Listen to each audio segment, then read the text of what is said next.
Hey, what's up, everybody? It's Stacey Storino. Normally, I'm from Joe's Dairy Bar and Grill, and if you're a foodie and you love to see how it's made kind of food videos and stuff like that, you can go subscribe there. But if you're an entrepreneur mom, this is the number one place that you can go to in order to learn not just how to handle the entrepreneur mom work-life balance better, but so that you'll also know how to, in a sane, realistic way, go multimedia and omni-channel in your business marketing approach for your business, entrepreneur mom. Woo!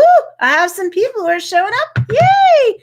Hi, at Stephanie Jones. This is part of my good morning. This is part of my, it's day 30, I believe, of my 365-day live stream orbit to this channel, which was rudely interrupted when I had the death of a very much loved one in my family, and it was sudden, and it threw everybody for a huge loop, and nobody was ready, so sorry for the delay. But if you're new around here, make sure you click that big red subscribe button.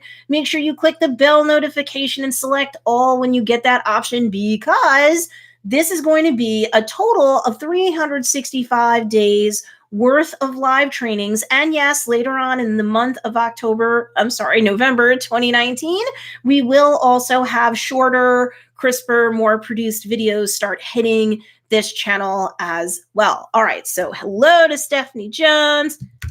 Hello. Oh, thank you for liking the video. Yes, like it. And if there's anybody you know who would like to have some free training, even if they're not like a handmade business, this sort of training advice that I'm giving, especially right now, is good for anybody who's just getting started, anybody who's thinking about getting started, anybody who is, starting, they've been around and they're not getting good results. Day by day over this next week, I'm going to give you like 7 steps starting today, which is the first most pivotal, important step to having a business, handmade, services, digital downloads, courses, coaching, whatever. This advice applies to everybody. So please do share this video. Encourage your friends to come along with you on this ride. I've already got like 29, 30 additional videos on this channel. So hello, Kelly Matthews. Thank you for joining us. Kelly Matthews. Let me know down in the comments down below if you're hashtag live or hashtag replay, because that helps me too. Diana Boudreau, hello. Thanks for joining us. Stephanie, thank you for liking the video. If you guys like it, it sends more notes to YouTube. By the way, hey, Transformational Healing by Donna. Yay. Thanks for coming to the video. Yay.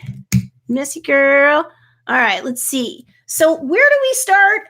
I know when I start coaching people and or with my online courses, which you can find at www.frostin.com. You can go there. It's frosting without the G on the end of it.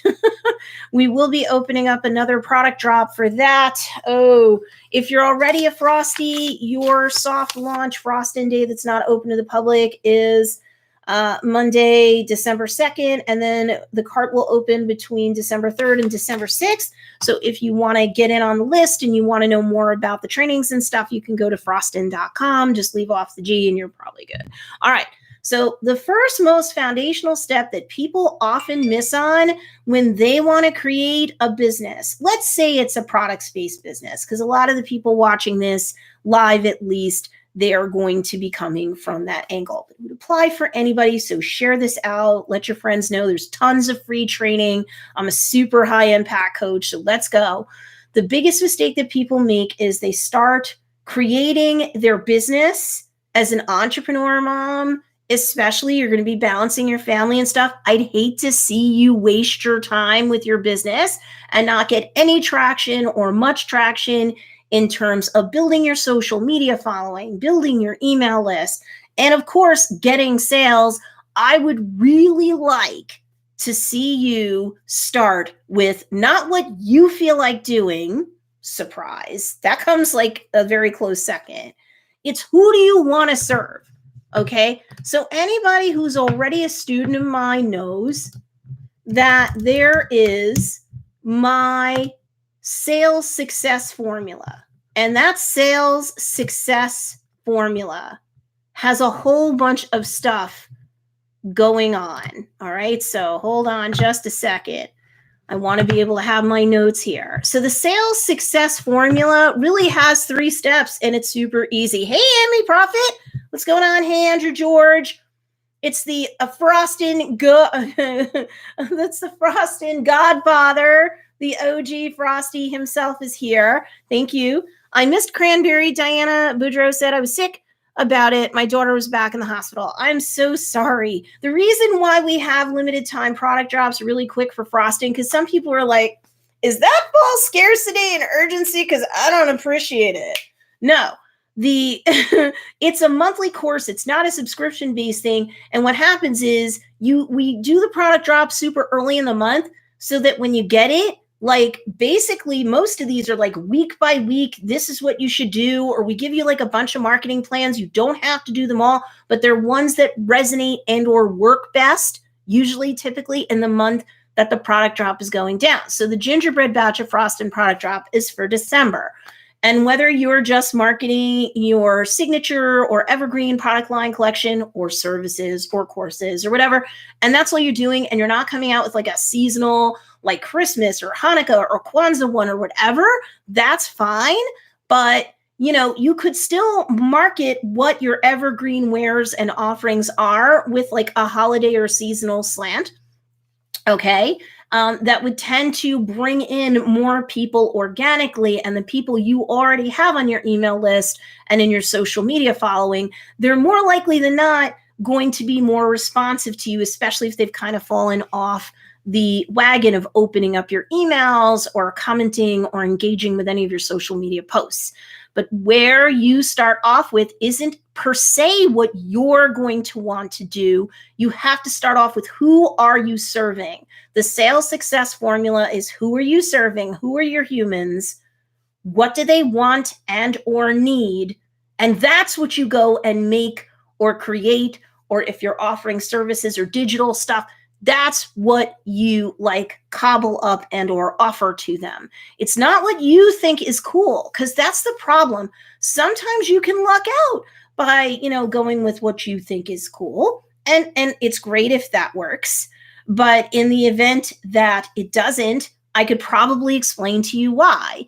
You're not narrowed down enough on who you are supposed to serve. Because if you were, then you would know how to put out, let's say you're starting from absolute scratch. Everybody has to start from somewhere. So let's say you've set up your email list, you know, and if you don't know how to do that, we'll talk about it in another one of the live stream Orbit days. And let's say you've set up all your automations for your welcome series for whomever signs up and opts in. Maybe they're getting a coupon, maybe they're getting some sort of digital download, whatever their opt-in bribe or freebie goodie is to get onto your email list. They should be getting out a time-lapse series of emails that kind of not only serves them what they asked for, of course, that's the first most immediate one, but you know, they're getting more information about you, your brand, your offers, your goods, your services in a time-lapse manner so they're not overwhelmed. But okay, you could have all that set up. You could have the content for it set up. You could grab your social media channels and set those up. You could sit there and create a website and or have an Etsy shop all set up. And let's just say you have all that stuff perfectly optimized. If you don't get really super fine-grained on who your humans are, what they need or want or both, then you will not be creating products that resonate with them enough or offering services to them that will resonate with them enough for them to buy. There's too much broad spectrum stuff that's out there. And even if you do get pretty narrowed down on your niche, odds are you're not narrowed down enough. If you're one of my students, we went through a whole bunch of things in the cranberry batch of frosting that's good for the month of November. We went through an exhaustive list of things and formulae to run through so that this way you know that you've narrowed down enough. So I don't want to spill those beans here because the folks that paid for that stuff might not like it if I do. But I will say, if you think you know your niche enough, let's just tell you in a very broad sense how you might not. You might have the two-dimensional demographic stuff about them. Let's say, for example, they're millennial moms. They're in a certain age range. They're in a certain income bracket. They have a certain, like span of like education behind them in terms of degrees or licenses or certifications, whatever. Your niche, pitch, product, and your sitch or your situation's going to vary. But a lot of you are really super good at getting fine grain on the two-dimensional, like demographic checklist stuff. And yes, that's where you start. Okay. And if you're not super fine grain on that, or if you're just kind of like, well, my toys are great for millennial moms, or, well, my necklaces are great for baby boomer women that like to be fashionable. About 10 years ago, you could have had some traction with that. But there's so many people that are marketing to that and not much more fine grain than that, that it's hard for a newbie like you, as in most cases of the people watching this, entrepreneur moms, to be able to be heard amongst the din of everybody posting. And or you're putting up posts on social media and you're basically invisible, right? So I've said it before, I'll say it again. If you are not on social media persistently and consistently, you don't have to be on all the platforms. What platforms are you on? I would say start with the top two that are most important to your niche. Now that might be Facebook and Instagram, or it might not be. One or both of those might be off the list and something else on. The younger the people that you are trying to attract, the more likely it is that either you have to knock off either Facebook or Instagram, likely Facebook, if you had to choose, and you might have to add on something like Snapchat's very hard to market on, but TikTok really isn't hard to market on. But I'm not going to get into like the platforms themselves today. We're going to do that one at a time during the 365-day live stream orbit. However, if you really know your niche enough, you will know for sure if you only have to start on two social media platforms, you're going to go where it's most important to them. I don't care if you like the platforms or not, that's where you have to go. And if you're overwhelmed and go, where do I start? Who are your humans? What do they want and or need? Then you are going to start making content that will attract them. You will use keywords or search terms on Google, or if you have a YouTube channel. Some of you already have a YouTube channel, or YouTube's really important to your niche, and that has to be one of the two social media platforms that you start on, maybe. But SEO or search engine optimization and keywords, yes, those are important to Google and to YouTube. Those are the two most powerful, popular search engines on planet Earth for English-speaking people, which most of you folks will be pitching to people whose primary or secondary language is English. You do, over time, have to have a presence via Google, on a website, maybe with a blog, and other things. We will get into that over the course of the live stream orbit, of course. And then YouTube, for a lot, really almost everybody watching this, that's important, but that is a steep learning curve. So if you don't already have that mastered, that might not be one of the two social media platforms that you start with. It could be Facebook and Instagram. It could be Instagram and TikTok. Twitter might be in there. It could be Facebook and Twitter if you have an older audience and they like being part of the cocktail conversation. Twitter is the biggest cocktail party on planet Earth.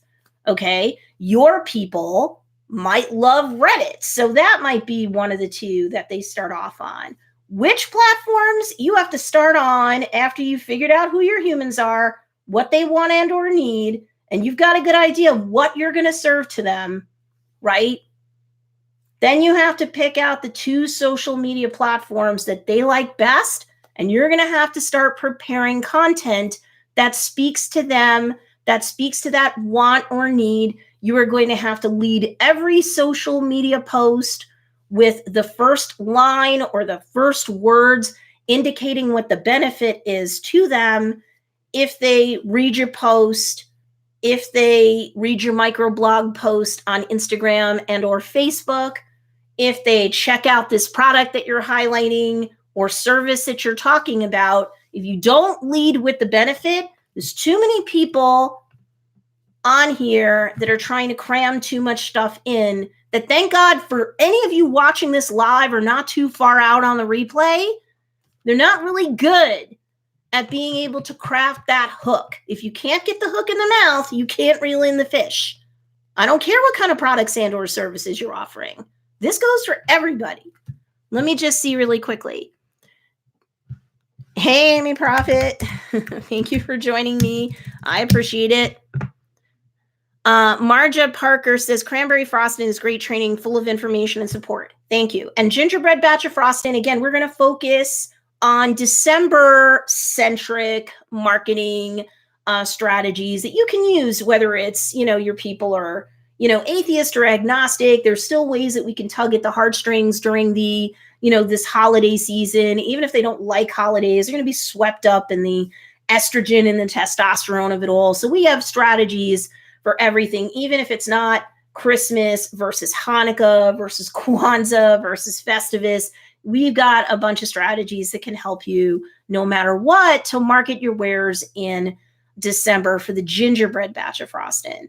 So, and while some things will remain consistent throughout each month's batch, there will always be twists even on the bones that serve as the framework for frosting. So again, if you're interested, I'm going to put the website down there. I think right now all you can do is get on the waiting list, but soon we will have the opt-in available.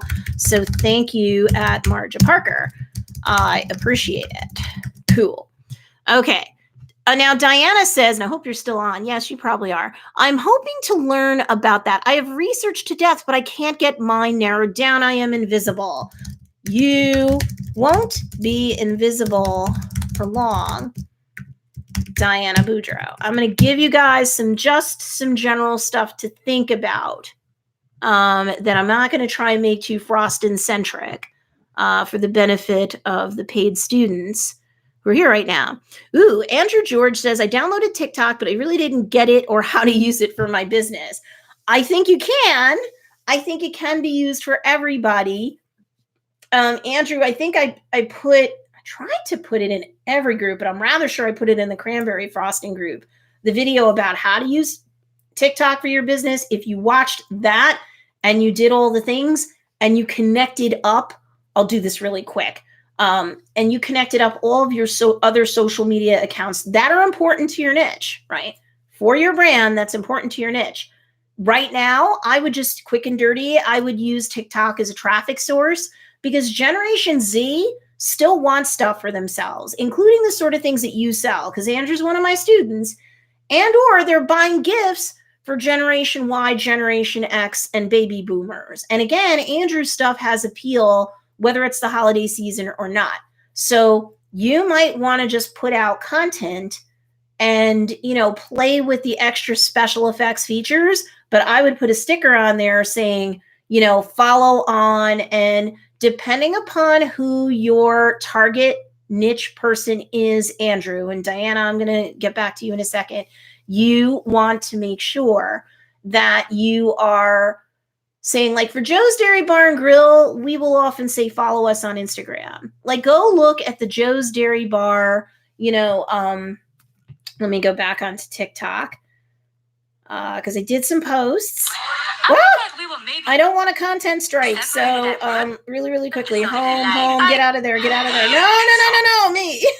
It's at Joe's Dairy Bar on TikTok. If you see what we're doing, we say follow us on IG and YouTube. We're just using it as a traffic source right now. I know in time they're going to go and unpack more features for TikTok to make it more competitive. I'm going to guess as their meteoric rise starts to slow down. As this is being recorded live, they have over 500 million subscribers, but not a crap ton of content providers on that platform. So again, Andrew, depending upon who your niche is, you either need to have a heavy duty presence on TikTok, or you want to have like a post every day or close that really serves as a traffic, it's directing traffic to maybe Instagram is more important for you, right? So take a look at what we did. Check out what we've done on TikTok by going to @Joe's Dairy Bar to see how we're using it for now as a traffic source. Okay, there's a more complicated plan behind it, but I'm not going to get into that right now. Hey, Jules, what's going on? Hi, Jules. What's going on? Hand us by Jules. All right. Yes, Amy Prophet said she was looking at Words That Sell yesterday to find that hook. I love that book. I love the book, Words That Sell. Use it all the time. Yep, because you're going to use it for like landing page copy. You're going to use it for opt-in, landing pages. You're going to use it even in emails. You could use it as part of, creating that benefits-laden opening line on any email, on any subject line for any email, on any social media post, because you could put up a bunch of gorgeous pictures and maybe that'll be enough to get your niche to slow their scroll, or maybe not. Because again, it's getting slowly more competitive. I still think you have many golden opportunities if you're willing to be patient, if you're willing to learn, if you're not going to get overwhelmed. I'm going to tell you right now, sooner or later, this stuff will start to pop for you. But one thing that often holds people back, I have some students that seem to be doing everything else right. And they're even good writers and or content creators of graphics and pictures and, gorgeous, product photos, and they're putting together lookbooks and tip guides, and their website's lovely. Their Etsy shop, if that's applicable, is optimized to the hilt, and they're selling nothing or next to nothing. And their email list is like 0, or it's just so slowly growing. They know they should be doing better. Yeah, Diana, that'll help you to read that book again. But here's the thing. Where do you start? Who are your humans? When you know your humans enough, you know what slang words they use, what terms of art are important to them, and you know what they are searching for, what search terms they are likely to use to find goods like yours, to find services like yours, to find online or digital like content / courses like yours. It's a fact. If you're in direct sales watching this live or on the replay, it's kind of very similar stuff. Whatever stuff your MLM company is having, as their repertoire for you to sell off of, you have to think, what needs does this satisfy for my niche? Not everybody. You'll never be found. Even if you optimize your face off, you're probably optimizing for search terms or keywords or hashtags that are way too broad, because your vision of your niche is way too broad. So I cannot stress this enough. Hey, Laura Ferrer, what's going on? Hi, Laura. I hope I'm not missing anybody. Thanks for joining us. This is the one thing that I cannot hammer home enough.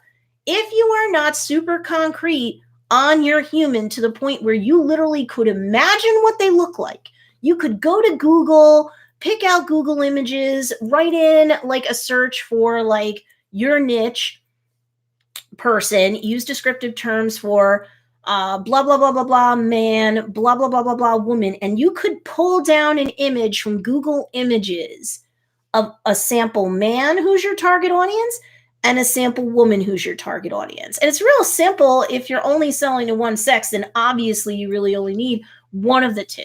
It depends on your niche, your pitch, your product, and your sitch or your situation. However, I want you to be able to imagine this person in front of you, how they're dressed, what's important to them, and what are they super passionate about. Now, this is where you could make a turn in the wrong direction, because you could be like, well, they like to play soccer. Well, they enjoy tea in the afternoon. Well, they don't care about sports, but they like yoga. And okay, This stuff is important too, to put more flesh on the bones or the skeleton, that the two-dimensional, checklist kind of stuff. It's a woman, she's a millennial, she's this age, she has this income bracket, this, blood type. Okay, that's the skeleton. You need to know that. You need to get super fine grain about that. And let's just say, for the sake of the rest of this training, you're selling to a woman, so you only need like a picture of one ideal customer or customer avatar or niche, representative. All those terms are interchangeable if you're new or relatively new to marketing. Use whatever term you like, but I'm going to tell you, once you have the skeleton, the flesh on the bones could be anything that they like to do or eat or see, or music that they listen to, movies that they love, TV shows, or, streamable shows off platforms like Netflix and Hulu. Yes, I want you to create that ideal customer avatar and add more flesh to the bones. Most of you have all or most of the bones done. Keep adding flesh. But the problem is that some of you have even gone that far. But, and then you're like, well, I could print off a picture from Google Images of my ideal woman, let's say. And I still can't, how does that help me organically attract people? I'm not talking about paid ad strategies here. I don't even want a newbie or even a somewhat intermediate business person, entrepreneur, mom or not, to just plow money into ads. You don't know enough yet. Mark Zuckerberg on Facebook will just take your money. It's not cool.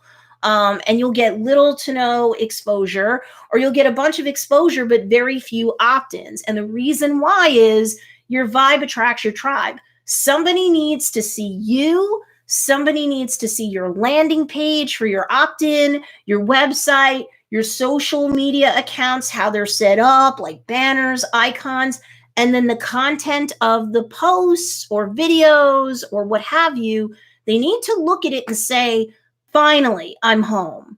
This is me. Well, how do you do that when it's too broad-based? It's too skeletal, So knowing movies, TV shows, music, what they like to do with their free time, what clubs or sports or organizations they and or their kids and or their grandkids are in is very, very useful, because you can start to pull upon those references, slang terms, in jokes, all that kind of stuff, memes. If they're Gen Y and younger, memes are very important to them. And even if they're not important to you, and even if you're a Gen Xer or a baby boomer or a much older Gen Y straddling the line of Gen X, you're going to be like, ugh, memes, this slang stuff, I don't quite get it or all of it. You better, because if you don't have to be your target audience to be successful. I'm not, but I'll tell you what, you do have to understand your target audience enough that your brand, and it's not just your brand colors and stuff like that, that's important too. But if your messaging and your posts and the optimization for those posts don't show up in someone's search on Google, don't show up on someone's search on YouTube, or they're searching for a word or a keyword on Twitter, a word or a keyword on Instagram, a word on Facebook. Hashtag is not good on Facebook, but a word, keyword, or hashtag on Twitter, word, keyword, or hashtag on Instagram, and increasingly word, keyword, or hashtag on TikTok. I've got news. You will be invisible anyway, even though you are so close. Close only counts in grenades and in horseshoes. It is not close enough. You will still be invisible. That's why I'm saying you don't just do the skeleton. You don't just put the flesh on the bones. You don't just print out a picture. If you can't get even that far, you obviously have not gone far enough. You have to understand them so well that you know what they're searching for, so you can link your product and or services to that. So hopefully that makes sense. Amy Profit, if your niche doesn't know about Reddit or doesn't use it, then you don't need to worry about it. So let's see. Amy Profit Reddit look it up via Google and decide whether that platform is important to your niche or not. Okay? If Reddit is something that your niche uses barely or not really at all, then you don't care what Reddit is. I'm not saying when you go multimedia with your approach and omni-channel. Multimedia is like everything from blog posts to videos to pictures to graphics, multimedia. A lot of you are doing that, or that's not the hardest thing for you to wrap your arms around. Fine. But, and live streams count in there too. Omni-channel scares people because they're like, I don't have enough time in the day to learn all these channels. You don't have to learn all these channels. You don't have to know what Reddit is. You don't have to know what TikTok is. If you're dealing with traditionalists, baby boomers, and Gen X, don't worry about TikTok. Not right now, anyway. But you should be on Facebook like a boss. And you need to optimize for Google. And I would say over time, YouTube should be important because even those generations are heavy duty using Google search, heavy duty using YouTube now, and they live on Facebook. They might increasingly be on Instagram, but depending upon your niche, Twitter is a thing or not. Depending upon your niche, Reddit is a thing or not. Do you have to do all the things? No, but you need to start with 2. Pick 2. I don't care what you like. It's what they like, because if you're not found, you're invisible. And the problem is some of you will give me some pushback and say, hey, I don't have the time for this. Most of you watching this, I'm an entrepreneur mom, right? We're an entrepreneur dad. I've got house, spouse, kid, worship, pets, plants, whatever kind of W-2 hustle I'm doing until I can break on through to the other side and do what I'm doing full time, right? How the heck am I going to have the time to really focus on social media marketing and content marketing? Stacey, I can't. Well, then you know what? You're not going to sell because this is where the attention is at. This is, okay? You're not going to be found and you couldn't possibly be successful. Okay, you couldn't. Not everybody here is Etsy based, but even if everyone here was, you can Etsy optimize your face off, but odds are you're going to have a lot of competition and a lot of people don't live their lives on Etsy. They're likely going to find your Etsy shop if that's all you have and you don't have your own website, which I think you should have that too, but we're not going to go much further right now. The most important thing in where you start is knowing who your humans are so that you learn what is most important to them. What do they want? Desire. Is there an itch that could be scratched with your products? Because they may not need it. How much jewelry does anyone need? But they may want it because they're a fashionista, because they're older and they're going to be fluffy, odds are, and their hair, their nails, their makeup, and their jewelry might be the best way for them still to stay attractive and vibrant because they're older, they're out of shape, whatever.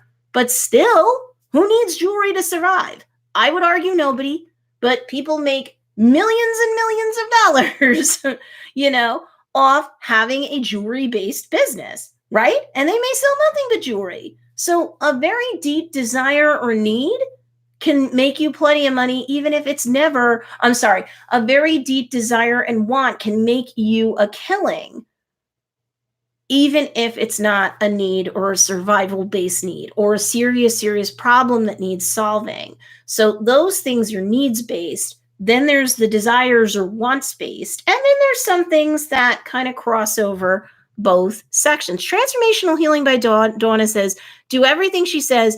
Business is booming and interaction with my tribe and sign up for my email and Facebook are booming. I'm almost overwhelmed with sales and keeping up with posts and replies. You have made my day at Transformational Healing by Donna. Oh, I'm so glad.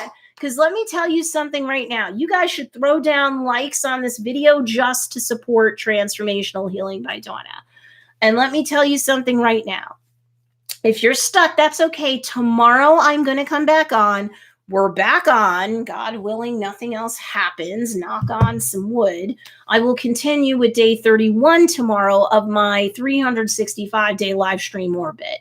Bring your friends, bring your relatives, anybody who's starting, anybody who's just getting started, or anybody who says, I'm going to quit. I put out all my products and nobody wants them.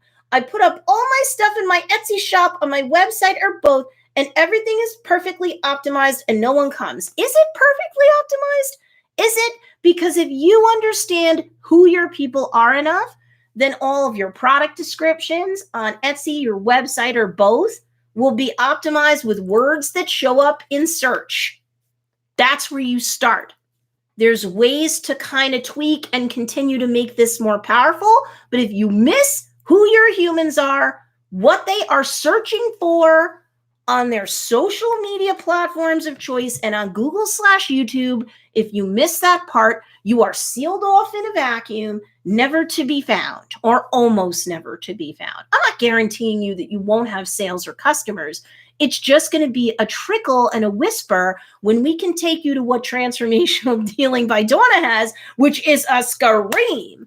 But this is a foundational issue. You can't build the house of your business on a non-existent foundation or too weak of a foundation. You've just done your two-dimensional skeletal framework, or it's kind of a cracked or faulty foundation. You've got meat on the bones. You know all the clubs and music and movies and stuff. So what? Who cares?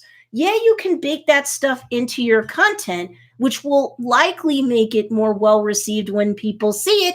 But if you don't optimize for search, no one's seeing it. So we're going to focus more on that tomorrow. All right, you guys, I will talk to you all later. Congratulations for your awesome success, Transformational Healing by Donna. If she can do it, anybody can. Anybody can do this, no matter what your niche, pitch, product, and sitch or situation is. You just have to be able to get that foundation right so that you can organically attract people to your Etsy shop, to your website, to at least start with the top 2 social media platforms. We will go through this more tomorrow, but if they're not coming to you, you can never sell to them. You have to know how to put out the breadcrumbs digitally so that your tribe can kind of come to you, and then your vibe with everything else baked in will attract your tribe. I will talk to you guys more tomorrow. Bye-bye.